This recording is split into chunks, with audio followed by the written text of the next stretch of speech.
Two officers tower over a weathered black man in tattered military jacket. "People like you don't belong here. Show some ID or we're taking you in." The scene freezes in the small Georgia diner as morning light streams through dusty blinds. A black veteran in faded fatigues sits quietly in a corner booth, nursing a cooling coffee. His military patches, barely visible on his worn jacket, go unnoticed by most patrons. Two police officers approach with purposeful strides, immediately aggressive though he's caused no disturbance. They demand identification, speaking loudly enough for all to hear. "Time to move along," one announces, despite his half-eaten meal. The diner manager appears, siding with officers instead of defending his paying customer. "We don't need your kind causing trouble here." The veteran remains dignified, eyes downcast, jaw tight with controlled humiliation. Nobody in the diner realizes who this man truly is, or what one simple phone call will set in motion. Major General Matthias Johnson enters the Sunrise Diner in Oakwood, Georgia, with measured steps that belie his military background. The morning sun catches dust motes floating in the air as he surveys the room with practiced efficiency. Today, he looks nothing like the Pentagon advisor pictured in military publications.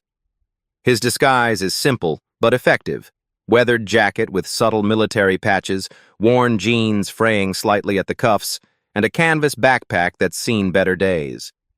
This is his routine when traveling, dressing down to observe how communities treat their most vulnerable citizens. A litmus test for American values beyond the podiums and press conferences. Kevin Walsh, the diner manager, stiffens behind the counter. His eyes narrow as they track Matthias from the entrance to an empty booth by the window. He leans toward a young waitress with sandy blonde hair, whispering just loud enough for her to hear.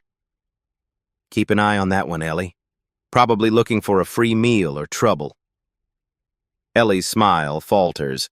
She tucks a strand of hair behind her ear, discomfort evident in the tight set of her shoulders.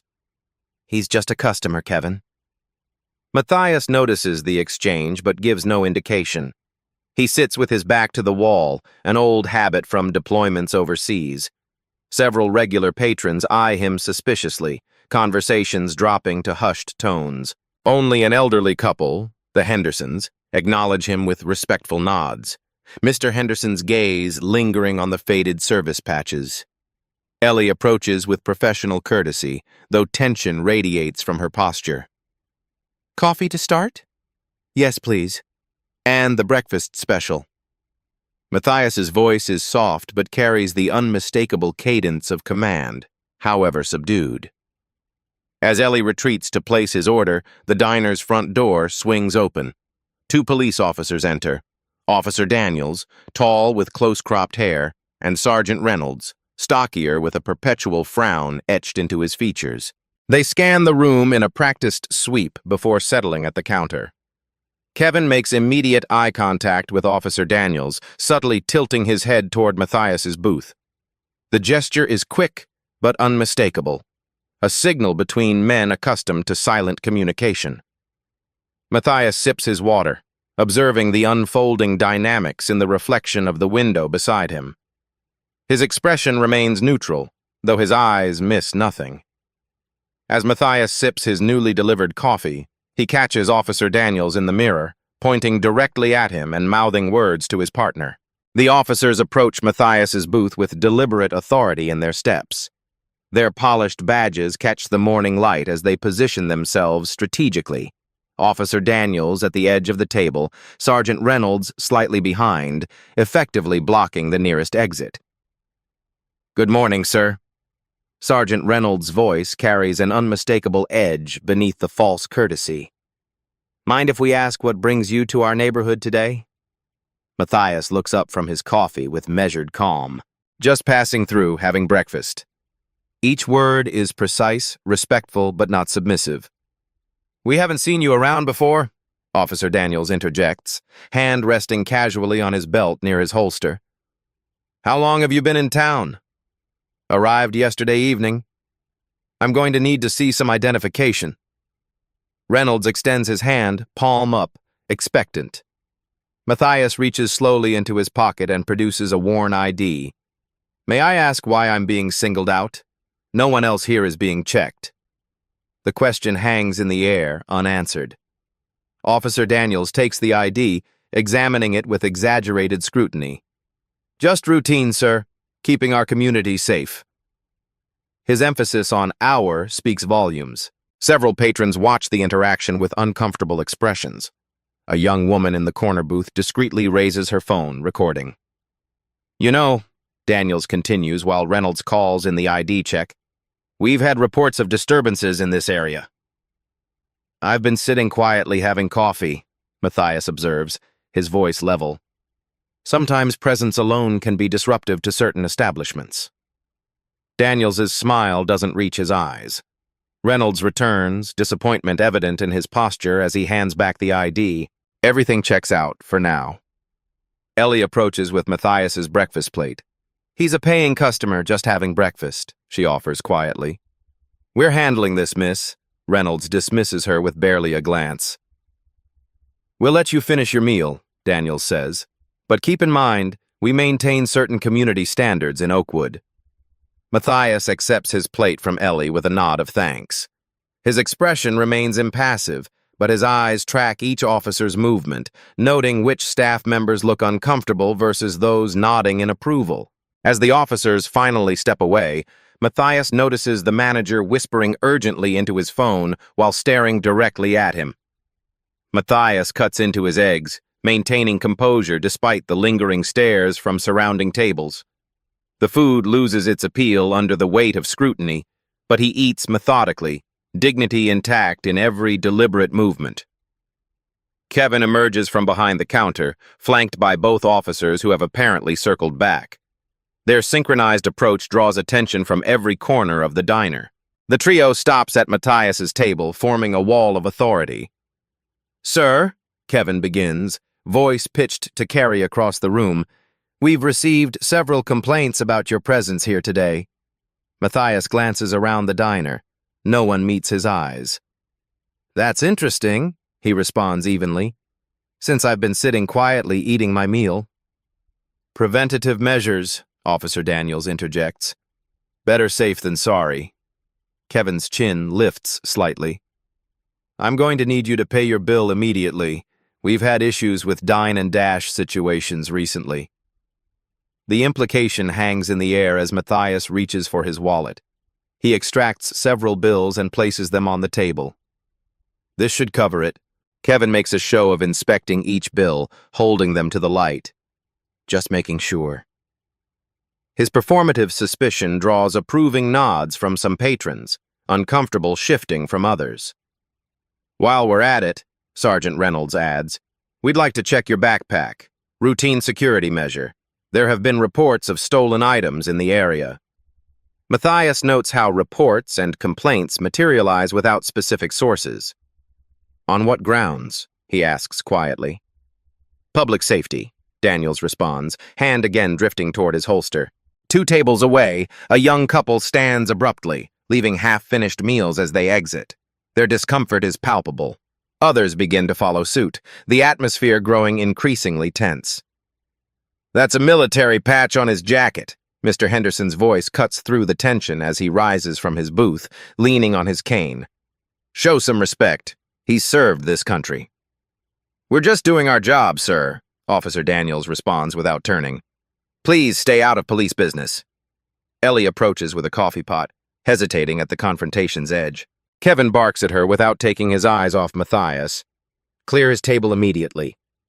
He's still eating, Kevin, she protests quietly. Do it now or find another job. Kevin's voice drops to a threatening whisper. As Ellie reluctantly reaches for his plate, Matthias places his napkin on the table. It's all right, he tells her. His expression betrays nothing, but a muscle tightens in his jaw. His breathing remains measured, controlled. The discipline of a soldier facing enemy fire. Kevin's voice rises again for the benefit of remaining customers. You have 15 minutes to finish and leave, or these officers will escort you out for loitering. His finger jabs toward the diner's clock. 15 minutes. Throughout the humiliation, Matthias remains unnaturally still. Only his eyes reveal the calculation happening behind them, sharp, observant, and increasingly resolved. He notes each face, each reaction, each person who turns away in discomfort versus those nodding in approval. When he finally speaks, his voice is quiet but carries a weight that momentarily silences the room. 15 minutes it is. As the trio walks away, Matthias reaches into a concealed pocket of his worn jacket and removes a high-end satellite phone. The men's restroom of Sunrise Diner offers Matthias a moment of privacy. Fluorescent lights flicker overhead as he enters a stall and locks it behind him. Only now does a transformation begin, subtle but profound. His slouched posture straightens, his shoulders square.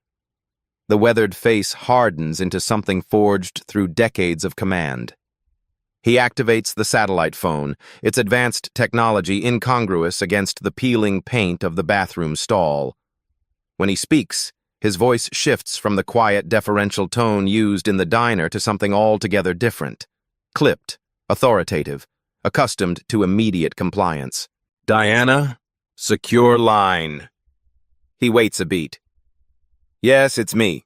I need immediate background. Sunrise Diner, Oakwood, Georgia. Ownership structure, financial status, any federal ties." He pauses, listening. "Also, local police department, specifically Officers Daniels and Reynolds. Complete service records, complaint histories, transfer documentation." Through the bathroom door, muffled laughter echoes from the diner.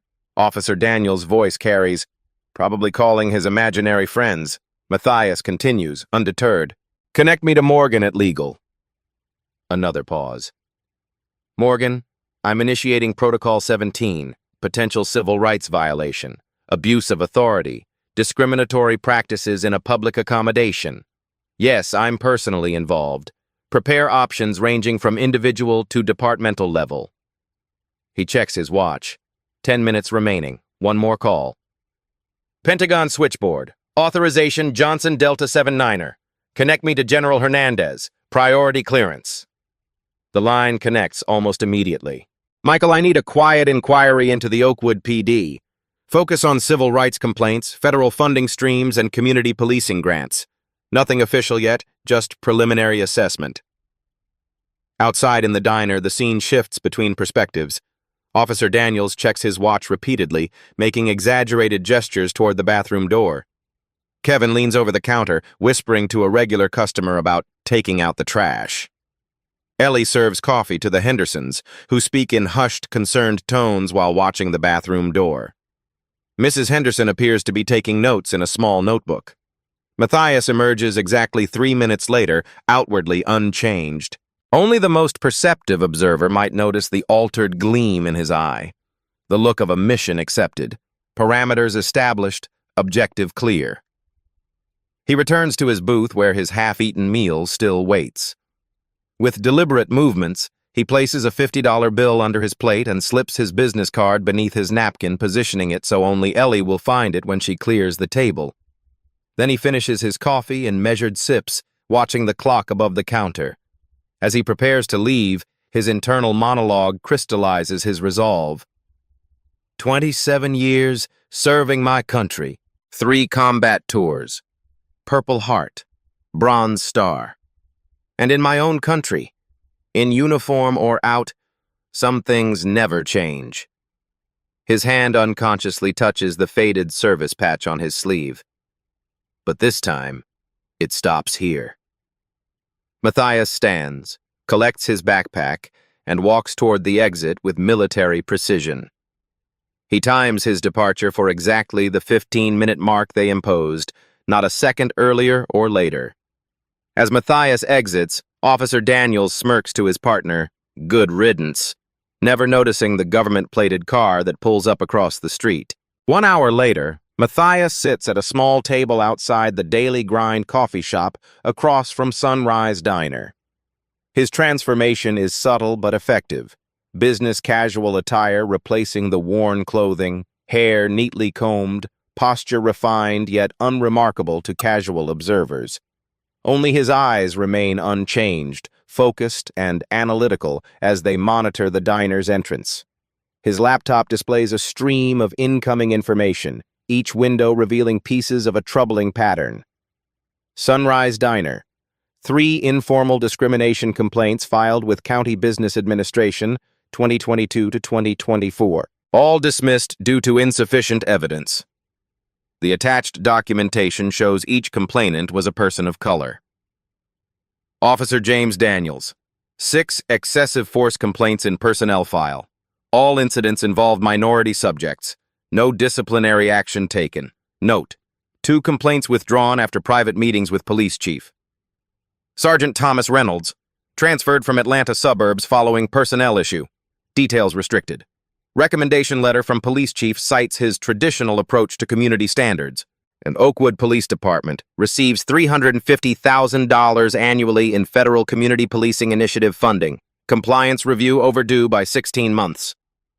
Inside the diner, visible through large windows, Kevin animatedly recounts the morning's events to afternoon staff. His gestures are broad, his expression self-satisfied as he mimics Matthias's departure. The staff's reactions range from uncomfortable smiles to outright laughter. Officer Daniels returns alone, receiving an effusive welcome from Kevin. A free slice of pie appears before him without being ordered. Their casual conversation carries the ease of long familiarity. In the diner's back hallway, Ellie leans against the wall during her break, phone in hand.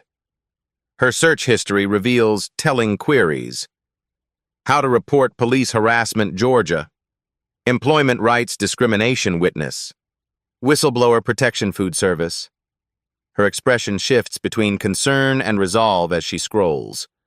Matthias initiates another call, this one to a different contact. Tanner. It's Johnson.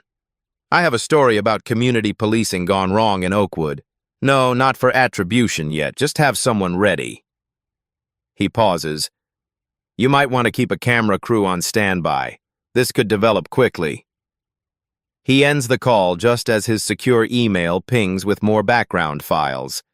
The pieces are assembling rapidly, forming a picture that only confirms his suspicions and strengthens his resolve. Early evening blankets Oakwood in golden light as Matthias's investigation intensifies from his hotel suite. Spread across the desk, multiple screens display damning information his team has uncovered throughout the day. Sunrise Diner financial records. Recipient of $175,000 small business development loan through federal pandemic recovery program. Compliance requires adherence to non-discrimination statutes. Personnel connection. Kevin Walsh and Officer James Daniels attended Oakwood High School together, 2000 to 2004. Yearbook photos show both on football team. Multiple social media connections confirm ongoing relationship. Sergeant Thomas Reynolds' social media archive, 27 posts with racially coded language identified. 6 explicit references to maintaining community standards and keeping certain elements out of Oakwood. Former employee statements. 3 previous discrimination complaints withdrawn after complainants reported unexpected police visits to their homes regarding unrelated matters. Matthias clicks through interview transcripts from 2 former employees he contacted this afternoon. Their testimonies align with disturbing precision. They had a system. Kevin would use different colored mints on the check. Green if the customer was approved, red if they should receive slower service to discourage return visits. Officer Daniels would come in off duty and point out troublemakers, always black or Hispanic customers. Later that week, they'd get pulled over somewhere in town. Meanwhile, across town, the Sunrise Diner's closed sign hangs on the door, but lights burn inside. Through the windows, Officer Daniels and Sergeant Reynolds sit at the counter while Kevin counts the day's receipts. Their laughter carries through the glass as Kevin mimics a homeless person's shuffle. Should have seen his face, Daniels chuckles, polishing off a slice of pie. Like he actually belonged here. That's how you keep the neighborhood nice, Reynolds adds. Set the tone early. Kevin nods enthusiastically. Exactly. You let one in, suddenly they all think it's their place too. In the shadowed back area, Ellie methodically wipes down tables, positioned just close enough to hear their conversation. Her face remains carefully neutral, but her white-knuckled grip on the cleaning cloth betrays her tension. When she returns to the break room, she removes Matthias's business card from her pocket, staring at it with conflicted expression. After a long moment, she takes out her phone and dials. In his hotel room, Matthias's phone lights up. "Johnson," he answers crisply, then listens intently. "Yes, Ms. Porter. I understand your concerns. Your testimony could be critical." He signals his team to begin recording. "Please, start from the beginning." "Sir," interrupts Matthias's assistant, entering with a tablet. "Someone just posted video of this morning's incident. It's going viral." Morning light streams through Sunrise Diner's windows, illuminating an uncharacteristically packed house. Customers cluster around phones, sharing the viral video of yesterday's confrontation. Local news vans line the curb outside, reporters preparing live segments on discrimination allegations against a beloved local establishment. Inside, Kevin paces behind the counter, phone pressed to his ear. "It doesn't show everything that happened," he insists to whoever's listening. "The guy was acting suspicious from the start." Officer Daniels and Sergeant Reynolds occupy their usual corner table, heads bent close, expressions grim. Reynolds repeatedly checks his phone, growing more agitated with each notification. "Chief's called an emergency meeting," he mutters. "This is getting out of hand." The bell above the door chimes. Conversations halt as heads turn toward the entrance. Matthias Johnson stands in the doorway, unrecognizable from yesterday's disheveled veteran. His tailored charcoal suit fits with military precision. A subtle American flag pin adorns one lapel, a distinguished service pin the other. His posture radiates authority without effort, the bearing of a man accustomed to command. Behind him, a woman in a sharp business suit carries a leather portfolio, while a man with the unmistakable look of legal counsel flanks his other side. Kevin emerges from behind the counter, customer service smile plastered across his face despite the sweat beading at his temples. "Welcome to Sunrise. Table for..." The words die as recognition dawns slowly, horrifically across his features. Officer Daniels straightens, hand instinctively moving toward his holster. Sergeant Reynolds remains seated, color draining from his face. "Major General Matthias Johnson retired," Matthias announces, voice pitched to carry throughout the now silent diner. "I believe we met yesterday under different circumstances." A murmur ripples through the room. Someone at the counter whispers audibly, "The Matthias Johnson? Pentagon advisor?" Kevin's mouth opens and closes without producing sound. Matthias continues, each word measured and precise. "I'm here to discuss the pattern of discrimination in your establishment and the misuse of police authority I experienced firsthand." Officer Daniels pushes back from his table, approaching with practiced intimidation. "Now listen here." "No," Matthias interrupts with quiet authority. "You've done enough talking." He turns to his assistant, who opens her portfolio and begins distributing documents with mechanical efficiency. "My military identification and Pentagon security clearance." The papers land on the counter. Citations from my 30-year service record, including command positions in 3 combat theaters. More documents follow. Documentation of Officer Daniels' 6 excessive force complaints, all involving minority subjects. Sergeant Reynolds' transfer records following racial profiling allegations in his previous district. Reynolds stands now, backing toward the door. "I was just following procedure." "Procedure?" Matthias raises an eyebrow. "Is it procedure to target customers based on race? Is it procedure to coordinate harassment with local businesses?" He gestures toward Kevin. "Is it procedure to use your badge to intimidate citizens exercising their legal rights in public accommodations?" The assistant continues distributing papers. Statements from former employees documenting systematic discrimination at this establishment. Witness accounts from customers who experienced differential treatment based on race. Local media cameras capture everything through the windows. Inside, smartphones record from every angle. What you don't know, Matthias continues, voice lowering to ensure everyone leans in to hear, is that I travel incognito to communities across this country, evaluating how they treat their most vulnerable populations. My findings influence federal funding decisions for community policing initiatives and small business development programs. He pauses meaningfully. Programs that currently provide substantial support to both this diner and your department. From a back booth, Mr. Henderson rises, leaning on his cane. Retired Judge William Henderson, he announces. My wife and I witnessed yesterday's incident in its entirety. We've prepared sworn statements regarding the officer's conduct. Ellie steps forward from behind the counter, clutching a small notebook. I've documented every instance of discriminatory treatment I've witnessed here over the past 8 months. Her voice shakes but strengthens as she continues. Dates, times, specific instructions from management. The room has transformed into an impromptu tribunal, power dynamics completely reversed.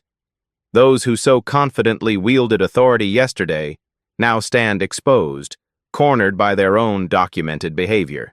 Matthias turns fully toward Officers Daniels and Reynolds, his combat-hardened gaze unwavering. You were so concerned with who I appeared to be that you never considered who I actually am. That ends today. Not just for me, but for everyone who walks through these doors. The diner remains silent, collective breath held as decades of unchallenged discrimination faces its reckoning in the harsh light of exposure. As smartphones record the confrontation, Matthias's assistant leans in and whispers, Sir, the police commissioner and mayor are both on the line. Oakwood's City Hall conference room buzzes with tense energy. Mayor Harrington, a woman whose campaign posters still promise tradition and progress, sits at the head of a mahogany table, fingers steepled before her face. Police Commissioner Wallace occupies the chair to her right, uniform immaculate but complexion ashen. City council members and municipal attorneys fill the remaining seats, papers scattered before them. On the central screen plays the viral video, Matthias Johnson being harassed, Officers Daniels and Reynolds towering over him, Kevin's sneering face clearly visible as he demands payment. The footage shifts to security camera angles obtained from the diner's own system, revealing even more damning perspectives. This was posted 3 hours ago, the mayor's aide reports. It's already at 700,000 views and climbing. National outlets are picking it up. Commissioner Wallace rubs his temples. The officers maintain they were responding to concerns about a suspicious individual. The city attorney, a woman with 20 years of litigation experience etched into her face, slides forward a stack of documents. That defense is undermined by their own body cameras, which they conveniently failed to mention captured the entire interaction. She taps a paragraph highlighted in yellow. Note Officer Daniels' comment before approaching Johnson. Let's show this one he's in the wrong part of town. Jesus Christ, mutters a council member. The attorney continues relentlessly. We've also received documentation of 6 previous excessive force complaints against Daniels, all involving minority subjects. Reynolds has 3 similar complaints since his transfer here 2 years ago. What about our liability? The mayor's question cuts to her primary concern. Substantial, the attorney responds without hesitation.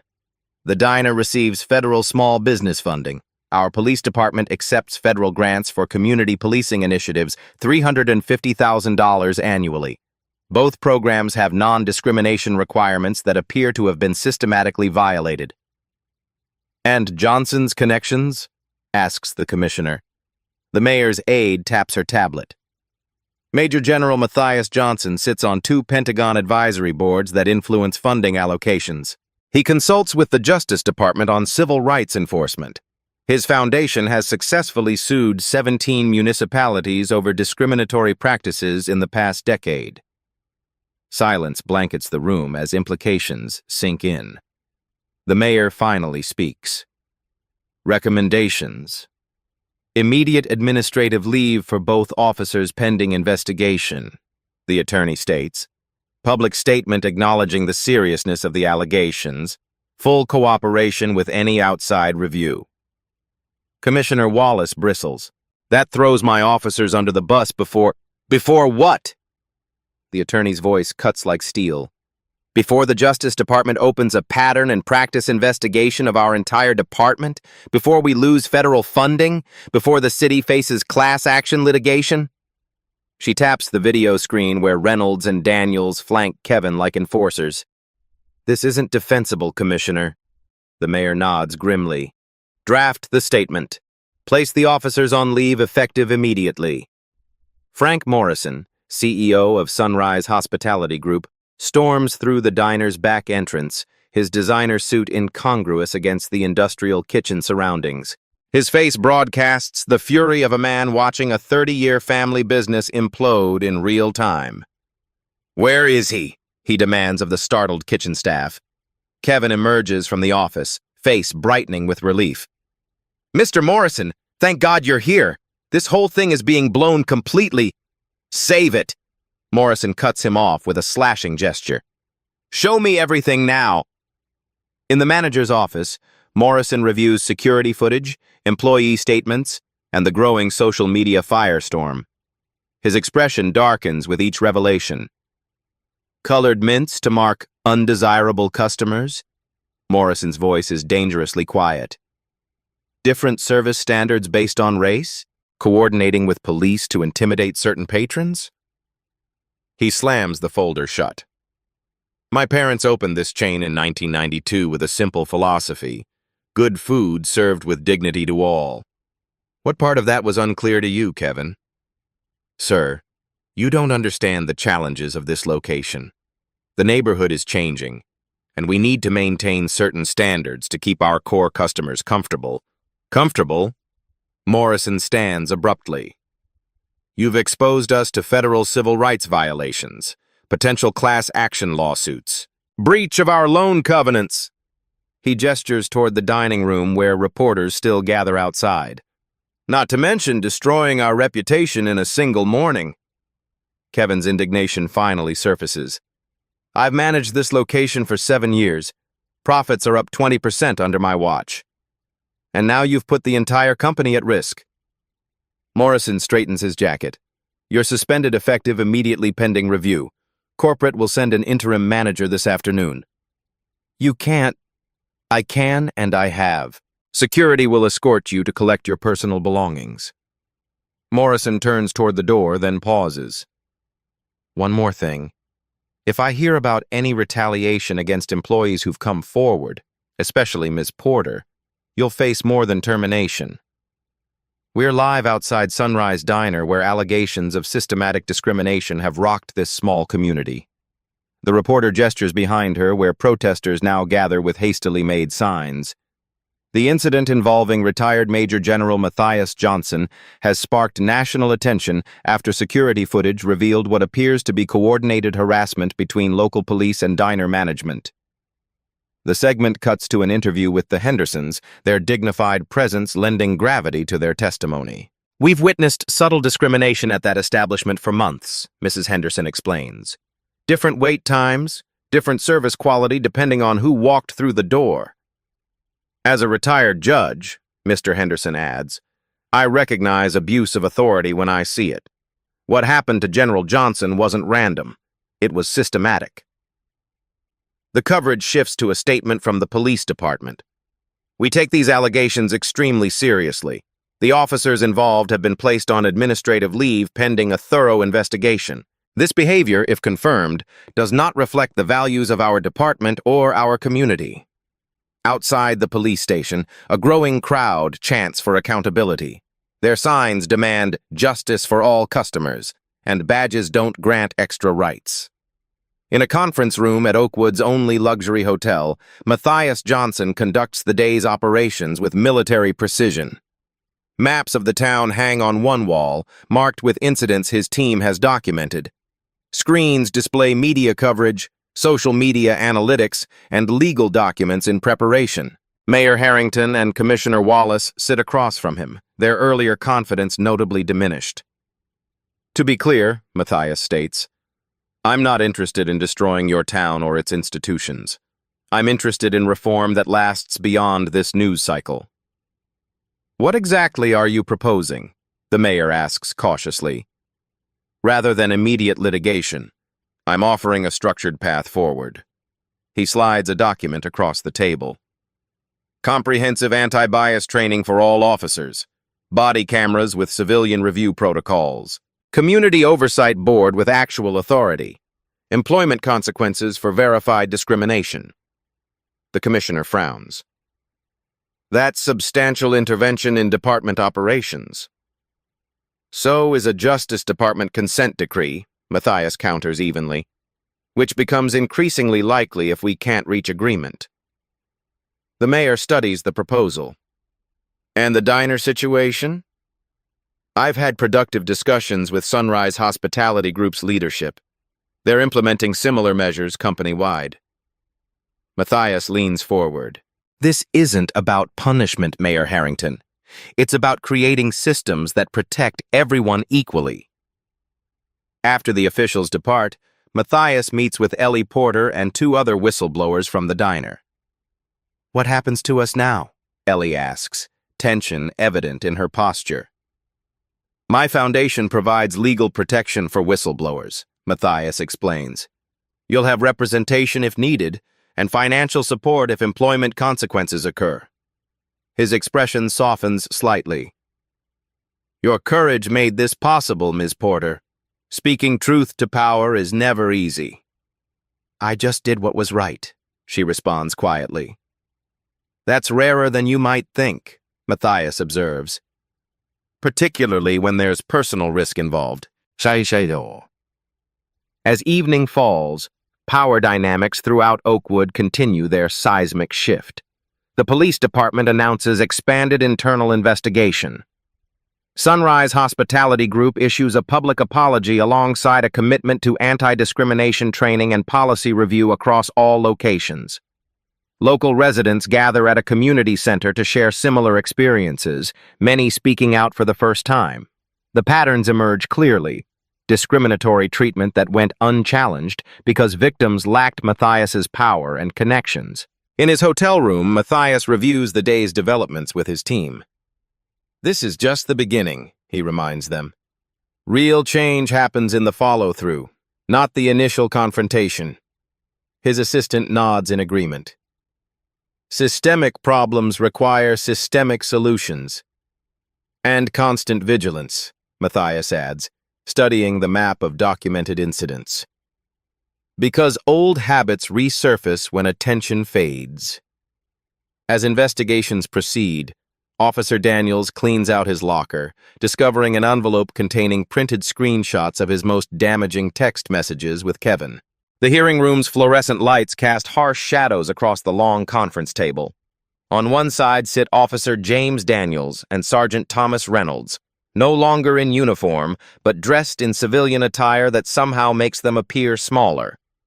Across from them, the 5-member review board, 3 senior officers and 2 civilian oversight representatives, study the evidence folders before them with grave expressions. Chief Williams opens the proceedings with practiced neutrality. This hearing will examine allegations of misconduct, abuse of authority, and civil rights violations against Officer Daniels and Sergeant Reynolds. His gaze sweeps between them. The evidence will speak for itself. The department's internal affairs representative advances to the podium. Exhibit A, body camera footage from the morning in question. The wall screen displays high-definition video from Officer Daniels' own camera. His voice comes through with damning clarity. Let's show this one he's in the wrong part of town. The footage continues, contradicting nearly every aspect of their official report. Exhibit B, text message communications between Officer Daniels and Kevin Walsh, manager of Sunrise Diner. The messages appear on screen, documenting months of coordination. Got another one who needs discouraging at your place. Table 4. We'll stop by to reinforce the message. That family you flagged yesterday won't be coming back. Made sure they understood Oakwood isn't for everyone. With each revelation, Reynolds edges his chair slightly away from Daniels. physical distance mirroring his growing strategy of separation. Exhibit C, pattern of similar incidents documented through civilian complaints and officer reports. The timeline displays 12 incidents over 18 months, all following the same playbook, all targeting minority patrons at local businesses. Reynolds clears his throat. If I may speak, Chief. At Williams's nod, he continues. I was following Officer Daniels' lead in most of these incidents. He assured me these were legitimate concerns from business owners. Daniels' head snaps toward his partner. You knew exactly what we were doing. I believed we were responding to business complaints, Reynolds insists, eyes fixed on the review board. Daniels here had these arrangements with several owners. He said it was part of community maintenance. His words. That's bullshit, Tom. Daniels' composure fractures. You were right there making the same jokes, getting the same free meals. The civilian oversight representative leans forward. Sergeant Reynolds, are you suggesting Officer Daniels orchestrated these incidents without departmental authorization? Yes, ma'am. I failed in my responsibility by not reporting it, but these weren't official operations. Daniels' face flushes crimson. Everyone knows certain neighborhoods need extra attention. We keep standards high so this town doesn't turn into South Atlanta. The chief himself said, Officer Daniels, Chief Williams interrupts sharply. You're only making your situation worse. But Daniels has passed the point of strategic restraint. We're the thin blue line between decent folks and the element that wants to take over. Someone has to maintain standards. And if that makes me the bad guy now, so be it. His outburst hangs in the air, confirming every allegation against him more effectively than any evidence could. The verdict comes swiftly. Officer Daniels, immediate termination with recommendation for criminal investigation. Sergeant Reynolds, suspension without pay pending further review of his involvement in each documented incident. Across town, Kevin Walsh faces his own tribunal. The Sunrise Hospitality Group's boardroom feels cavernous, executives in tailored suits positioned around a polished table like jurors at his professional execution. Frank Morrison stands at the head of the table. Our investigation confirms systematic discrimination under your management. Different service standards based on customers' race, coordination with local police to harass certain patrons, retaliation against employees who questioned these practices. The company's legal counsel slides forward a thick folder. The evidence exposes us to significant liability, multiple civil rights violations, potential class action from affected customers, federal loan covenant violations. Kevin's earlier bluster has evaporated, replaced by desperate self-preservation. I was maintaining the customer environment that kept our regulars comfortable. Business was up 20%. At what cost? Morrison asks quietly. Our reputation? Our legal standing? Our basic decency as a business? The legal counsel places 2 documents before Kevin. Your options are straightforward. Resignation effective immediately, or termination with cause including full documentation of your discriminatory practices provided to future employers who inquire. Kevin stares at the papers, reality finally penetrating his defenses. With trembling hand, he signs the resignation. As he clears out his office, he mutters toward Ellie, who watches from a careful distance. Hope you're happy now. You and that homeless guy ruined everything. As Kevin empties his desk, he discovers a notice that Matthias Johnson's foundation has just purchased a controlling interest in the diner chain. 3 months after the confrontation at Sunrise Diner, Oakwood shows subtle but meaningful signs of transformation. The spring sunshine illuminates new signage where Sunrise Diner once stood. Now Community Table welcomes patrons with a refreshed exterior and mission statement posted prominently. Good food, equal service, everyone welcome. Inside Oakwood Police Department headquarters, the Community Oversight Board conducts its bi-weekly meeting. The conference room, previously reserved exclusively for tactical planning, now hosts a diverse group of citizens seated alongside police leadership. Mr. Henderson, the retired judge, chairs the proceedings with measured authority. The body camera compliance report shows 97% activation rate during civilian interactions, notes a community representative reviewing the statistics. That's up from 62% before implementation. Chief Williams nods. The accountability metrics are changing departmental culture. Officers understand these aren't optional protocols. On the training room walls, new certification requirements are prominently displayed. Anti-bias training, annual requirement, and community policing standards, quarterly review. A Justice Department observer makes notes as a trainer leads officers through scenario exercises, focusing on equal treatment across racial and socioeconomic lines. The federal presence is both watchdog and incentive. Continued funding now explicitly tied to measurable improvements in equitable policing. Remember, the trainer emphasizes, authority exercised without respect undermines community trust. And without trust, effective policing becomes impossible. Inside community table, the transformation extends beyond the name. Ellie Porter, now wearing an assistant manager badge, conducts orientation for new staff members. Her confidence has grown with her responsibilities. Our service standards are consistent for every customer, she explains to the trainees.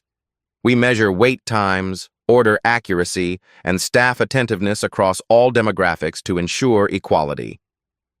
The restaurant's walls now feature a diverse array of local photographs. A prominent Veterans Honor Wall displays military service members from various backgrounds and eras. Near the register, a QR code invites customers to provide anonymous feedback about their experience. In the kitchen, Frank Morrison observes operations alongside the new manager. The anonymous feedback system has been implemented across all 43 locations, he confirms. Early data shows significant service disparities in 12 restaurants we wouldn't have identified otherwise. And the customer response? The manager asks. Morrison smiles slightly. Revenue is up 8% overall. Turns out treating people equally is actually good business. At a regional business conference, Matthias Johnson takes the podium in his capacity as founder of the newly established National Accommodation Watchdog Initiative. His military bearing remains evident in his posture, but his expression has softened from the confrontation months earlier.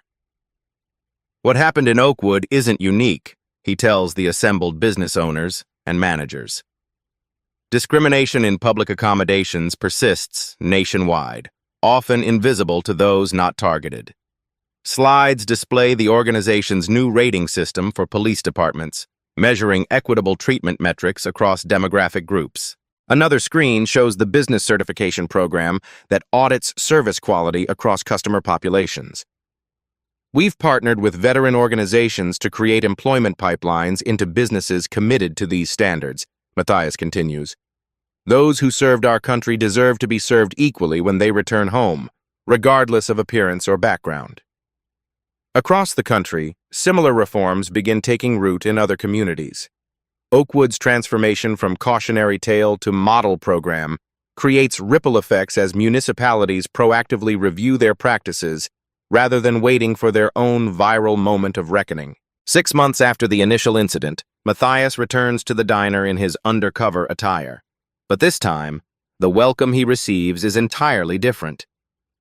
1 year later, Matthias Johnson pushes open the door of community table, dressed in the same weathered jacket with faded military patches that sparked the confrontation 12 months ago. His jeans are worn, his backpack slung casually over one shoulder. To an uninformed observer, he appears to be the same homeless veteran who entered Sunrise Diner that fateful morning. The differences in his reception, however, could not be more profound. General Johnson, the host, a young man with a warm smile, recognizes him immediately despite his casual attire. We weren't expecting you today. Several regular customers nod in recognition. A woman at the counter raises her coffee mug in silent salute. Ellie Porter emerges from the back office, now carrying herself with the confidence of Community Table's general manager. Her face brightens when she spots Matthias. "What a wonderful surprise," she says, extending her hand. "Let me show you what we've done since your last visit." She guides him through the transformed space with evident pride. Along one wall, the Wall of Honor displays photographs of local veterans from diverse backgrounds and eras of service. Beside each image, a small plaque shares their branch, years of service, and a personal quote. The community response has been incredible, Ellie explains. Veterans from 3 counties have brought in their service photos. It's become a gathering place. On another wall, a community board advertises local events, resources, and opportunities. Job fairs, housing assistance, health clinics, focused on creating equal access for all residents. The staff moving efficiently through the diner reflects Oakwood's full demographic spectrum, interacting with customers with consistent professional courtesy, regardless of appearance or background. Near the register, framed certificates document the staff's completion of inclusivity training programs. Another displays Community Table's top-tier rating from the National Accommodation Watchdog Initiative. In their usual booth, the Hendersons enjoy their Saturday breakfast. Mr. Henderson, now formally heading the Police Oversight Committee, waves Matthias over.